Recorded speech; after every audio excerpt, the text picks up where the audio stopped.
Dr. Cain here from Calgary Chiropractor. One of the questions I get a lot of time is, what is the popping sound that I hear when I get adjusted?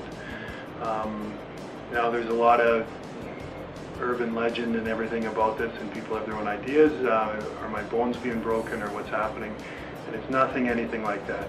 All it is basically, think of it like a change of pressure inside of a sealed joint, or when you're a kid and you had those darts that would stick on the wall and you pull a dart off and it's that popping sound that it makes. It's the same type of thing. It's just your joint going through a certain range of motion that basically increases the area inside of the joint, and it makes that popping sound. So it's nothing to be worried about. And you know, some people really like the popping sound and other people don't, but there's ways to adjust you, and it doesn't have to pop in order to be fully adjusted. And we can kind of look into this into different ways that you like to be adjusted here at the clinic as well too.